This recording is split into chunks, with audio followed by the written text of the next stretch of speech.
آپ اپنے ہسبینڈ کی کیئرلیسنس سے اور انڈیفرنس سے پریشان ہیں، اور اب آپ بس یہ چاہتی ہیں، آپ خود ورکنگ ویمن ہیں، آپ یہ چاہتی ہیں کہ بس آپ ان کی پرواہ کرنا بند کر دیں۔ باؤنڈری سیٹنگ کا بھی آپ نے نام لیا ہے، میں نے ابھی شیئر بھی کیا ہے آسکاسیہ مدنی میں دوبارہ شیئر کر دیتی ہوں باؤنڈریز کیسے سیٹ کی جاتی ہیں۔ باؤنڈری سیٹ کی جاتی ہیں صرف صلح میں، غصہ کرنے میں۔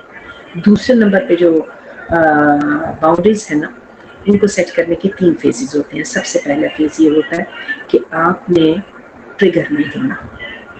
جب تک آپ اوور ویلم نہ ہو سکیں گی، جب تک آپ اپنے شوہر کو انفلوئنس کر سکیں گی، کانسیکوینسز سیٹ کر سکیں گی اور اپنی ٹیریٹوری کو کلیم کر سکیں گی۔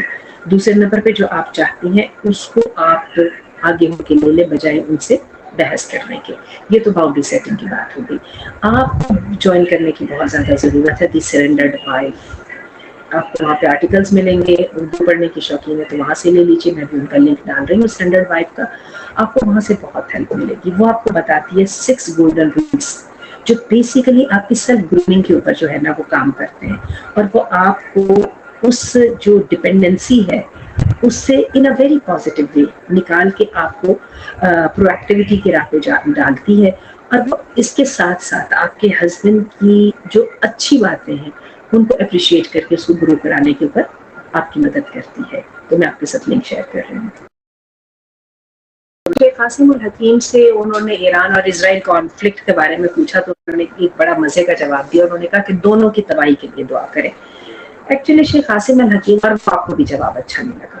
ایکچولی شیخ قاسم الحکیم جو ہے نا ایک مخصوص بیک گراؤنڈ سے آ رہے ہیں۔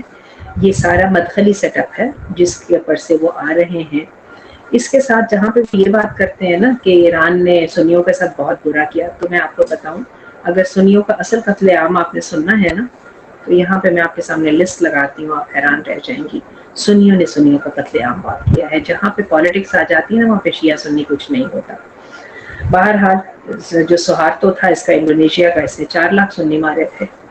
اس کے ساتھ آپ آگے آ جائیے، اور یہ جو سیریا کے اندر جو ہوا ہے نا، یہ بار بار ایران بیکٹ اس کی تو ذکر کرتے ہیں بشار الاسد کا، لیکن جو سعودی عرب بیکٹ اور امریکہ بیکٹ اور جو یو اے بیکٹ ملیشیاز جو تھیں، جن لوگوں نے جو ہے ان کا شیعوں کا قتل عام کیا تھا، ان کا یہ نام نہیں لیتے، ان کا قتل عام اس سے بھی بڑا تھا۔ ہم یہ باتیں اس وقت کرنا نہیں چاہتے، اس لیے کہ اس وقت ایک دوسرے کو برا بھلا کہنے سے کسی کا بھی فائدہ نہیں ہے، لیکن یہ میں آپ کو ایک بات بتا دوں کہ کوئی بھی جو چیز ہوتی ہے وہ کلی غلط بھی نہیں ہوتی اور کلی صحیح بھی نہیں ہوتی۔ میں ایران کو قطعاً دودھ کا دھولا نہیں سمجھتی، اور نہ ہی میں سمجھتی ہوں کہ ایران کے سارے جرم معاف کر دیا جائے، لیکن ایک بات پکی ہے، اس وقت ایران افغانستان اور پاکستان کے لیے تو ڈائریکٹ ڈھال بن کے کھڑا ہوا ہے، اور معصوم اور مظلوم فلسطینیوں کے لیے اگر کوئی اس دنیا میں نشان ہے کسی بھی سپورٹ کا تو وہ ایران اور اس کی پراکسیز ہیں۔ اس بڑی حقیقت کو ہم نظر انداز نہیں کر سکتے۔ اور تیسری اور آخری بات یہ ہے کہ جب ایران ختم ہوگا نا تو وہ مسلمانی کے نام پر ختم ہوگا۔ مارنے والوں کو اس سے کوئی غرض نہیں ہے کہ وہ شیعہ ہے یا سنی ہے۔ ایرانی بھی سوچ لیں اور سنی بھی سوچ لیں۔ اور میں آپ کو یہ بھی بتا دوں، ابھی کل ہی میں پڑھی تھی، کسی نے ایک اور نے ایک نیا نقطہ اٹھایا ہے کہ چونکہ اس ایران نے جو ہے نا بہت سارے یہودیوں کو اکوموڈیٹ کر رکھا ہوا ہے، یعنی وہاں پہ اس نے شیعہ سنی کا نام لے لیا، وہاں پہ اس نے یہودیوں کا نام لے لیا۔ یہ ساری کی ساری چیزیں ہیں جن کی کوئی بیک نہیں ہے، کوئی ایویڈنس نہیں ہے، سارے کے سارے ریٹورکس ہیں، بیس لیس ریٹورکس ہیں جو کہ پروڈکٹ ہیں شیعہ سنی کانفلکٹ کا۔ شیعہ سنیوں کو برا کہتے ہیں اور سنی شیعوں کو برا کرتے ہیں۔ لڑتے لڑتے حالات یہاں پہ آ گئے کہ دشمن نے دونوں کو دبوچ لیا۔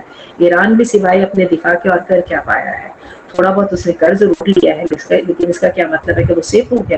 اس وقت بھی امریکہ اور اسرائیل اس کو ختم کرنے کی باتیں کر رہے ہیں، اور پتہ نہیں کس وقت ان کا داؤ لگ جائے گا اور یہ بھی ختم ہو جائے گا تو پھر ہوگا کیا؟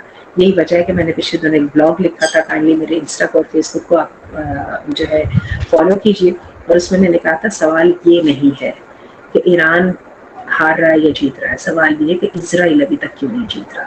اور یہ بھی سوچیے گا کہ ایران ختم ہو گیا تو اس کا آپ کو کیا نقصان ہوگا۔